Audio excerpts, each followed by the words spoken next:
Shalom, selamat pagi saudara-saudaraku yang terkasih di dalam Kristus Yesus. Kembali kita akan merenungi firman Tuhan.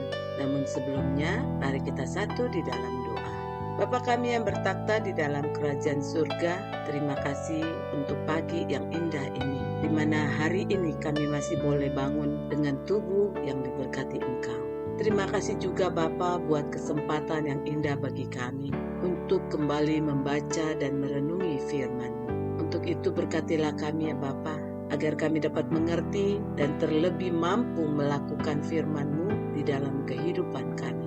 Terima kasih Bapa, hanya di dalam nama anak-Mu yang tunggal, Tuhan Yesus Kristus, kami berdoa dan mengucap syukur. Amin. Saudara-saudaraku yang terkasih, perenungan kitab hari ini saya beri judul Allah tidak pernah pandang bulu, yang terambil dari Amos 2 ayat 4 sampai 11. Demikian bunyinya. Hukuman atas Yehuda. Beginilah firman Tuhan. Karena 3 perbuatan jahat Yehuda, bahkan 4, aku tidak akan menarik kembali keputusanku, oleh karena mereka telah menolak hukum Tuhan dan tidak berpegang pada ketetapan-ketetapannya, tetapi disesatkan oleh dewa-dewa kebohongannya yang diikuti oleh nenek moyangnya.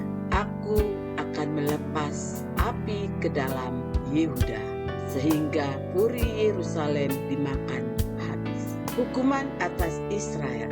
Beginilah firman Tuhan. Karena 3 perbuatan jahat Israel, bahkan 4, aku tidak akan menarik kembali keputusanku, oleh karena mereka menjual orang benar karena uang, dan orang miskin karena sepasang kasut. Mereka menginjak-injak kepala orang lemah ke dalam debu, dan membelokkan jalan orang sengsara. Anak dan ayah pergi menjamah seorang perempuan muda, sehingga melanggar kekudusan namaku. Mereka merebahkan diri di samping setiap mezbah di atas pakaian gadaian orang, dan minum anggur orang-orang yang kena denda di rumah Allah mereka. Padahal akulah yang memunahkan dari depan mereka orang Amori yang tingginya seperti tinggi pohon aras dan yang kuat seperti pohon tarbantin. Aku telah memunahkan buahnya dari atas dan akarnya dari bawah. Padahal akulah yang menuntun kamu keluar dari tanah Mesir dan memimpin kamu 40 tahun lamanya di padang gurun, supaya kamu menduduki negeri orang Amori. Aku telah membangkitkan sebagian dari anak-anakmu menjadi nabi, dan sebagian dari teruna-terunamu menjadi nazir. Bukankah betul-betul begitu, hai orang Israel? Demikianlah firman Tuhan. Amin. Saudara-saudaraku yang terkasih di dalam Kristus, kita tahu Amos adalah seorang nabi di Israel pada abad yang ke-8 sebelum Masehi. Amos merupakan penduduk Tekoa, wilayah Yehuda. Ia dipanggil dari desa tersebut untuk menyampaikan warta di tempat peziarahan Betel. Semula Amos adalah seorang peternak dan pemelihara pohon kurma atau pencari buah hutan. Nah, sebagai seorang gembala atau hamba Tuhan yang dipilih Allah, Amos bertugas untuk mewartakan tanda-tanda penghakiman dan bahwa kesudahan kerajaan utara segera datang. Ia mewartakan pengadilan yang amat keras dan kuat bagi raja dan bagi umat Israel. Nah, sebagai seorang hamba Tuhan sejati, Amos sama sekali tidak dapat dibeli. Khotbah-khotbahnya Amos tidak dibatasi, entah telinga pendengar suka atau tidak suka. Setelah Amos selesai dengan teriakan nubuatan terhadap musuh-musuh Israel, langsung dia memutar haluan dan menghajar Israel dengan kalimat-kalimat yang sangat menakutkan. Saudara-saudaraku, inilah hamba Tuhan sejati. Hamba Tuhan sejati akan selalu memberitakan apa yang Tuhan mau dan bukan yang pendengar inginkan. Tetapi masih banyak gereja saat ini, baik itu pendeta, penatua maupun diaken, kadang menjadi penghambat buat pekerjaan Tuhan. Kalau saudara perhatikan secara tajam, seolah-olah mereka melayani Tuhan. Namun pelayanan yang mereka lakukan sebenarnya adalah untuk kredit diri mereka sendiri. Mereka melayani Allah supaya mendapatkan keuntungan, mendapatkan jabatan, pujian, untuk disenangi orang. Hal-hal seperti ini sama sekali tidak ada di dalam diri aku. Oleh karena itu, bagi saudara-saudara yang mendengar renungan hari ini, Tuhan juga mau menegur hatimu. Segeralah bertobat dan rubahlah cara hidup dan pelayanan, supaya engkau dipakai Tuhan. Saudara-saudaraku yang terkasih dalam Kristus, melalui kebenaran ini kita juga melihat bahwa Allah tidak pernah pandang bulu terhadap dosa. Kalau kita baca dalam kitab nabi-nabi kecil, diberitakan tentang kemarahan Allah, murka Allah atas musuh-musuh Israel yang tercantum di dalam firman. Namun apakah itu berarti Allah menganaktirikan atau memilih kasih terhadap Israel saja? Jawabannya sangat tegas, yaitu tidak. Melalui pembahasan kita saat ini, saudara bisa melihat kalau Tuhan murka terhadap bangsa kafir yang berbuat jahat. Namun Tuhan juga murka terhadap umat pilihannya yang juga berbuat sama. Allah tidak pilih kasih dalam hal dosa. Allah menyatakan kasih-Nya dalam kesabarannya untuk memperingati umat manusia agar manusia kembali kepada Tuhan. Jikalau peringatan Tuhan yang begitu panjang sabar manusia abaikan, maka semua manusia siapapun juga akan dihancurkan oleh Tuhan. Dalam Roma 2 ayat 1-16, di sini LAI memberi judul Hukuman Allah atas semua orang. Artinya bahwa semua manusia itu sama di hadapan Tuhan Allah. Tidak ada manusia yang sempurna dan istimewa. Tuhan tidak pernah membeda-bedakan kita karena status dan jabatan. Siapapun kita manusia yang terlibat dengan kejahatan, maka kita tidak akan pernah luput dari penghakiman Tuhan. Tuhan Allah akan menghakimi setiap orang tanpa pandang bulu, karena di mata Tuhan kita semua sama. Di sini Paulus juga ingin menasihati jemaat Kristen yang ada di Roma untuk tidak saling menganggap diri paling benar atau menganggap diri lebih baik, lebih kudus dan suci daripada yang lain. Sebab di hadapan Tuhan semua orang adalah berdosa. Roma 3 ayat 23 katakan, semua orang telah berbuat dosa dan telah kehilangan kemuliaan Allah. Jadi di hadapan Tuhan semua manusia sama dibenarkan dan bukan hasil usaha atau perbuatan baik, tapi hanya karena anugerah semata dari Tuhan. Itu bisa kita baca dalam Roma 3 ayat 24. Tuhan tidak memandang bulu untuk menghukum, baik itu orang Yahudi maupun orang non-Yahudi yang berbuat jahat. Namun Tuhan pun akan menyatakan kemuliaan, kehormatan, dan sejahtera bagi mereka yang berbuat baik. Tuhan tidak membeda-bedakan orang Yahudi dan non-Yahudi.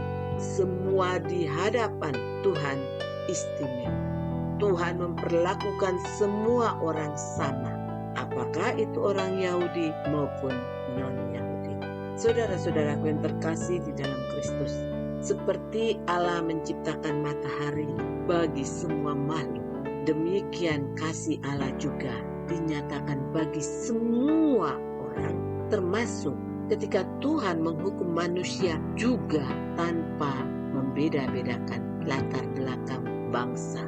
Apakah karena orang Yahudi, non-Yahudi, atau karena yang memiliki Taurat atau tidak? Bukan, saudara. Melainkan Tuhan melihat isi hati. Apakah mau terbuka untuk Kristus atau menolak dan mengeraskan hati? Jadi hukum Taurat itu bukan untuk membenarkan diri, tetapi untuk mengetahui apakah orang tersebut berbuat dosa atau tidak. Karena Tuhan mengenal isi hati manusia, baik ataupun buruk, tidak ada yang tersembunyi di hadapan Dia. di hadapan Tuhan tidak ada manusia yang sempurna.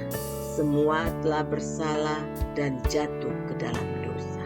Semua manusia memiliki sisi gelap. Karena itu, jangan pernah menganggap diri paling benar, menganggap diri paling suci dan saleh. Siapapun kita tidak akan bisa terlepas dari penghakiman Tuhan. Hukum Tuhan akan berlaku secara adil, tanpa memandang muka, tanpa memandang status dan jabatan, sebab Tuhan tidak pernah memandang bulu.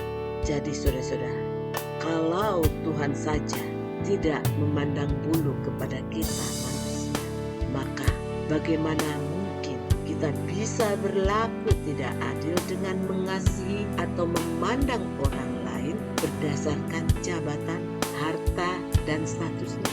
Nah, saudara-saudara yang terkasih dalam Kristus, Tuhan tidak memandang manusia dari latar belakang, suku, bangsa, bahasa, harta, dan jabatan serta kekuasaan. Tetapi siapa yang percaya dan melakukan kehendaknya akan diselamatkan. Tetapi siapa yang tidak percaya akan dihukum. Karena itu, saudara-saudaraku, jangan pernah kita memandang rendah, meremehkan orang lain, apalagi membenci hanya karena mereka berbeda dan tidak sama dengan kita. Ulangan 10 ayat 17. Sebab Tuhan Allahmu lah Allah segala Allah, dan Tuhan segala Tuhan, Allah yang besar, kuat, dan dahsyat, yang tidak memandang bulu ataupun menerima suap. Jadi Tuhan tidak pernah memihak kepada siapapun dan tidak pernah memihak pada orang-orang tertentu. Tuhan Yesus datang ke dalam dunia untuk menyelamatkan semua orang berdosa. Dan sekarang ia telah terangkat ke surga dan datang kembali bukan lagi sebagai penebus dosa, tetapi sebagai hakim yang adil. 2 Timotius 4 ayat 1. Dan ingatlah, hukuman Tuhan akan diberlakukan menurut perbuatan kita. Karena itu saudara-saudara, jagalah dan rawatlah hati kita supaya penghukuman Tuhan tidak berlaku atas kita. Nah, saudara-saudaraku yang terkasih, keselamatan bukan hanya milik orang tertentu atau gereja-gereja tertentu. Karena tidak ada gereja atau lembaga yang bisa memberi jaminan tentang keselamatan. Keselamatan tidak ada di dalam gereja, tetapi gereja mengajarkan tentang keselamatan yang bukan hasil usaha dan kerja keras manusia, tetapi keselamatan adalah pemberian cuma-cuma dari Tuhan. Seperti yang tertulis dalam Efesus 2 ayat 8-9. Sebab karena kasih karunia kamu diselamatkan oleh iman, bukan hasil usahamu, tetapi pemberian Allah, bukan hasil pekerjaanmu. Jangan ada orang yang memegahkan diri. Jadi saudara-saudaraku, karena itulah keselamatan adalah anugerah terindah dari Tuhan untuk semua orang yang percaya dan Dia yang mengasihi serta melakukan kehendak Tuhan. Roma 3 ayat 20 dan 8. Jadi saudara-saudaraku, ingatlah bahwa Tuhan mengasihi kita bukan karena kita baik dan benar di hadapan Tuhan, tetapi oleh karena anugerahnya, supaya kita tidak binasa oleh dosa, melainkan kita beroleh hidup kekal. Untuk itu sebagai warga gereja, kita diingatkan untuk meninggalkan semua perbuatan jahat dan kembali hidup di jalan Tuhan. Bertobatlah, membaharui hati dan pikiran, serta beralih dari gelap kepada terangnya. Amin. Mari kita satu dalam doa. Tuhan, terima kasih untuk firman-Mu hari ini yang kembali mengajarkan kami untuk selalu ingat bahwa Allah tidak pernah pandang baik dalam mengasihi maupun menghukum, karena Engkau adalah Allah yang adil. Sehingga dengan demikian Bapa, ajarkan agar kami boleh sadar dan mau bertobat serta membaharui hati serta pikiran kami untuk selalu hidup sesuai firman. Kiranya Tuhan, Engkau memampukan kami melakukan semuanya itu ya Bapa. Dan hanya di dalam nama anak-Mu Tuhan Yesus Kristus kami berdoa dan mengucap syukur. Amin. Demikianlah perenungan kita pada pagi hari ini. Selamat pagi dan selamat beraktivitas. Tuhan Yesus Kristus memberkati kita semua. Amin.